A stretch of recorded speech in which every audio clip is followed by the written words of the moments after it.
everybody, welcome back to the Time Pass podcast. This is your host, Ashika. Thank you so much for joining me today, you guys. If you haven't done so already, please like me on Facebook at Time Pass Podcast. Follow me on Instagram at timepass_podcast and check out the YouTube channel where you can watch all the episodes of the Time Pass podcast. If you are an auditory listener, whatever listening platform you are using to tune into the Time Pass podcast, please make sure that you are liked, followed, or subscribed on your listening platform of choice wherever you listen to podcasts. All right, you guys, I have an interesting topic here, and I would have to say this all sparked because yesterday I was at Golden Sky, which is a huge country music festival, and I was there with my bestie and some other friends.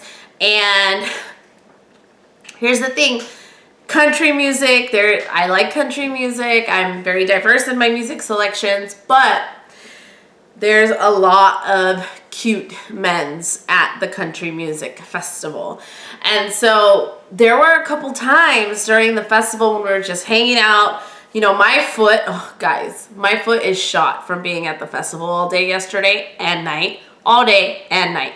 Probably not a good idea to do that when you're still healing from a broken ankle. 10 out of 10 would not recommend. Anyway, there was a few times during the festival where we would just take breaks and sit so I could rest my foot. And Fabian would notice. He would be like, hey, there's this guy checking you out, and he's like staring at you. And it was probably like once, and then I could kind of look, and I'm like, oh, whatever.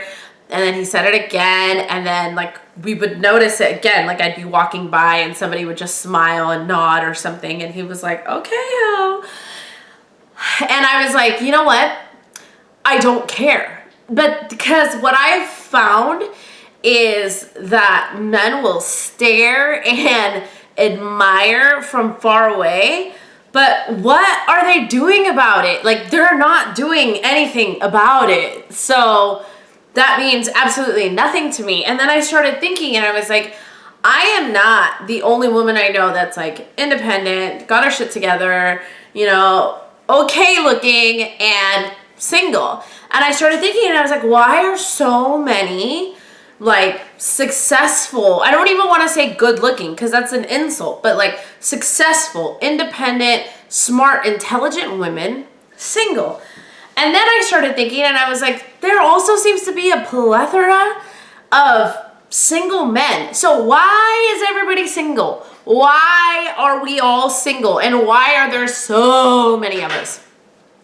I'm going to start with the women, and I'm going to start with something that we hear a lot, and that is that, and I hate this, but I'm going to say it because we hear it so much, and it's such a stereotype, such a cliche, but it's, you look intimidating.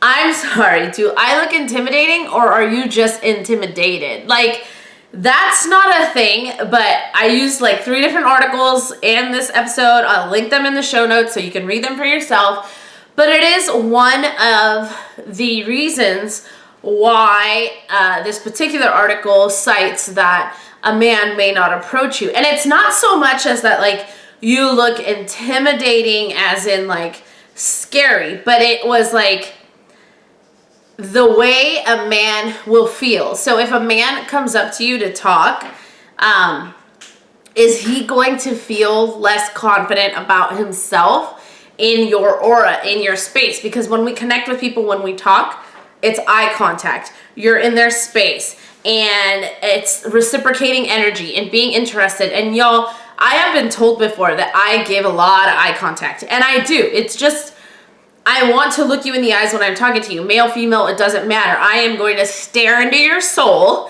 so that I can see what you're all about. It's just the way I communicate. I like to make eye contact with whoever it is I'm talking to. And when men are nervous, or some people just aren't comfortable with eye contact, they're not able to hold it. And that is what is intimidating to them, is if they see a confident woman and then they're like, oh, I can't communicate with her the way she's communicating to people. That could be a reason why the intimidation is in here. The other thing that I see is it's like there's a fear of success. So it's like, yeah, they can have a crush on you for weeks and months and then never tell you. And sometimes they do tell you and they ask you out and you go out on that date and you have a good time. And it becomes overwhelming for them because now they have someone who they feel is like the prettiest girl in the room. And now they have a need to perform, right? How can I keep her engaged? How can I keep her impressed every day? How can I keep her attracted to me, accepting of me, all of this? And it confuses men, and then they just stare at you and they never say anything because, yeah, they like you, but they don't know if they can maintain a long-term thing with you, if they have what it takes to, you know, do that. Something else is the classic, it's not you, it's me. They look at you and they're not able to approach you confidently because they're nervous and they don't know what to say and they don't have the confidence to hold a conversation. And, you know, it's sad because we hear that a lot. Like, a lot of men aren't confident enough to approach a woman when they find her attractive out and about. And it's sad because, you know, if you did approach her, maybe you would realize that she was also interested in you. But a lot of times men won't approach because they lack the confidence, the fear of rejection, the fear of maintaining something, like kind of like impressing a woman over and over again. There's so much to it. And furthermore, what we now know, like, let's take the men out of the driver's seat a little bit, but there are more single women than ever. In the year 2000, there were 26 million singles in the US. By 2020, that number had grown by 16 million to include a total amount of 36 million singles in the USA. So a lot of single people. What is happening is, for women, right, there seems to be a lack of educated, available men. And for the men, like I just said, they don't know whether or not we like them. So they're not approaching us. And part of this is, you know, there's another article on medium.com and it was like, did feminism destroy the dating game? Because the article basically goes on to say that men are fearful. Do they open the door for you? Will they get yelled at because they open the door for you? Or will it be accepted? Will it, you know, they don't know what to do and they don't know how to behave. Like, am I being too alpha? Am I being too masculine? Like, what is it that this woman wants? And then the problem is that women, you know, there's less men than women. That's, you know, a given. And then what's worse is that for every 4 women who graduate college, only 3 men do. So now there's a 25% gap in educated men. Medium.com, check out the article. I'll link it in the show notes. But there's a 25% gap in educated men. On top of that, we already started out with less women than women. Less men than women, period. So what happens? What ends up happening is what this article practically suggests, or what this article suggests, is that when there's a plethora, a surplus of men and not enough women, we see a lot of monogamy and back to traditional dating styles because women have the choice and they're going to go with whoever treats her, you know, the best way. But when there's a plethora of women and not enough men, what we see is a lot of hookup culture, conquests, a lot of, you know, it's very liberal, it's less monogamous, and women are treated more like sex objects and conquests rather than romantic love interests. And I guess there's a way to learn what's happening, and I think a lot of women out there are doing this, myself included. Do I want to be in a relationship? Yes. Am I going to entertain somebody who is not as driven as me, not as educated as me, not as motivated as me? No, I'm not. Sorry. It's just not going to happen. And that is what women are doing. Women are now learning that, yeah, there are a lot of us, but we're in the driver's seat here. You don't want to be monogamous with me? You don't get to be with me. You don't have access to me. We can start denying access to men who behave these misogynistic, conquest on a bedpost type attitude and treating women like sex objects just because there's more women available than there are men. We don't have to say yes to these men. We really don't. And we can wait for the man that treats you right. Now, in all my single years, I would have to say there's probably only one man that I've ever spent time with who has probably treated me right. And that's also something, like, it gives me hope, kind of, after I spent time with this man, and it was last year, and after I spent time with him, it kind of gave me a little bit of hope, like, you know what I'm looking for is out there. It's out there. And I'm just looking in the wrong place because I was giving access of myself to these men who had that hookup culture mindset. And it's like, I'm in the driver's seat. I have to control this. And then when I found that person who was like giving me everything I needed, it was like, oh, okay, this person does exist. I'm away for him. I'm not gonna Tom, Dick, and Harry can kick rocks and go find another woman who's into that hookup culture. Ain't nothing wrong with it, no judgment. I'm just saying, it's not what I'm looking for at the moment. So now, kind of hearing all this, it was really interesting to me that in August, Psychology Today put out an article by Greg Matos, and it was about the rise of lonely single men. And what is happening is, just like I said, there are so many women who have it together and have everything going for them, emotionally available, intelligent, smart, beautiful, whatever it is, but they're single, right? Some are choosing to be single because, hello, we're gonna wait for what we deserve. But now there's this rise of lonely single men. And what is it? It can be traced back to the previous article about the 25% gap in education for men. And it's like, the standards that women who have their shit together now have for men are higher. Like, women aren't gonna put up with your inconsistencies. And it's interesting, so remember I said that there are more women, single women, than there are single men, right? However, how is everybody meeting and dating? Dating apps, right? We love them, we hate them, all the above. On dating apps, 62% of dating app users are men, which means that on a dating app, a woman has more opportunities than a man does. And what men need to do is address their skill deficits in order to have a healthy relationship. And what's happening is there's so many standards now, and women are they don't want to put up with this bullshit. They do not want to deal with men who have poor communication, ghosters. They don't have healthy self standards, and they don't have any emotional intelligence. Or if you don't make an emotional connection. Like, women don't want to put up with this, which is leading to more men who have that mindset of being left out in the cold and not being,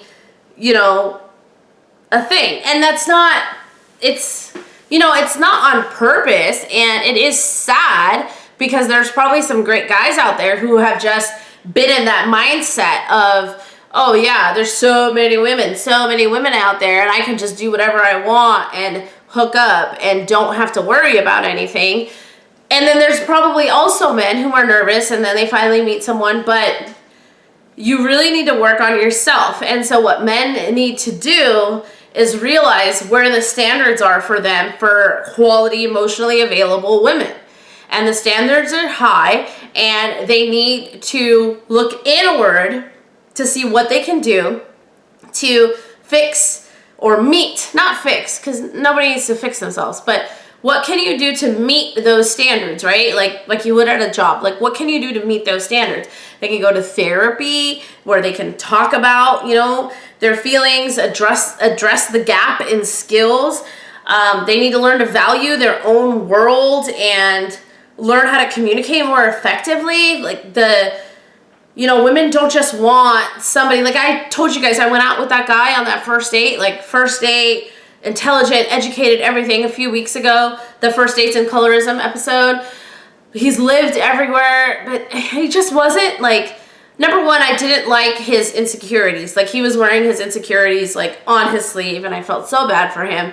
But he wasn't really emotionally available. Like, it didn't feel not emotionally available, but emotionally intelligent. Like, I don't want to talk about those things that he was talking about, and it was just it felt like there was no depth to what we were discussing, right? So it was a huge disconnect for me. And I think men can work on that. They can work on their communication skills, so then when they do get the courage to ask out the amazing, independent, beautiful woman that they want, how do they keep her? By being emotionally intelligent, by having depth in their conversations, by becoming more mentally healthy, like mental health.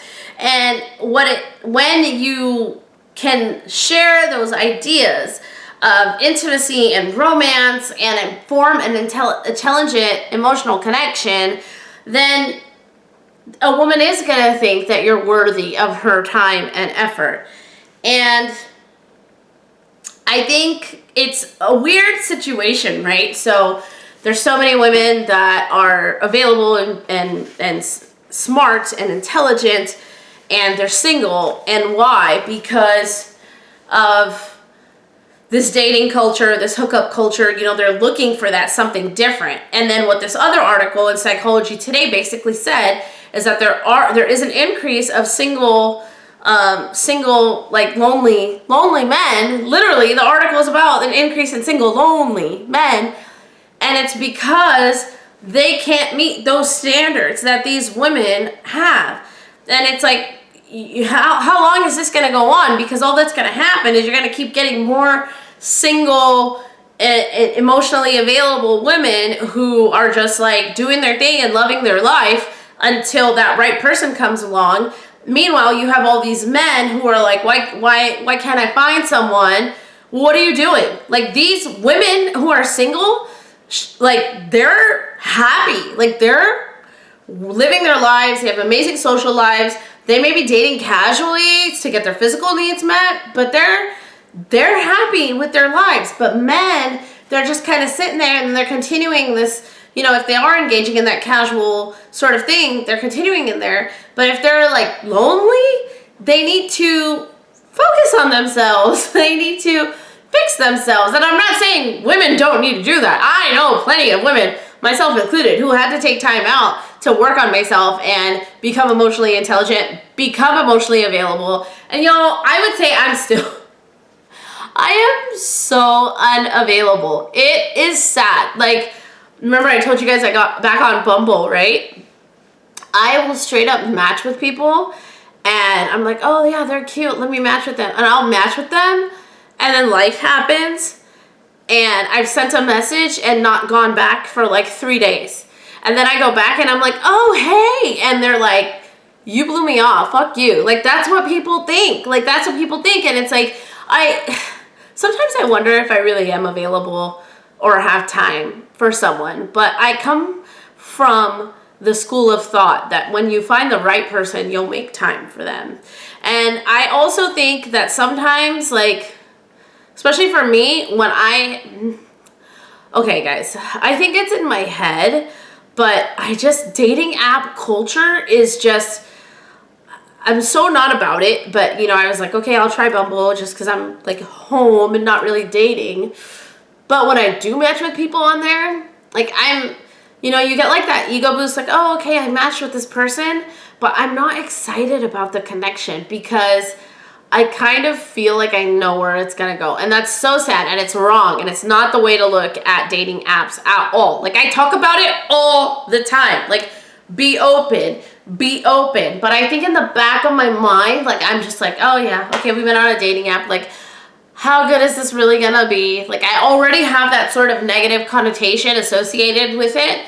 So I think it does push me to behave the way I do and not pay attention to it. Like, I don't even have my notifications turned on. So yeah, if I match with you and then I'm like, oh, let me send a message, you'd think I would turn my notifications on so that I would know when this person got back to me.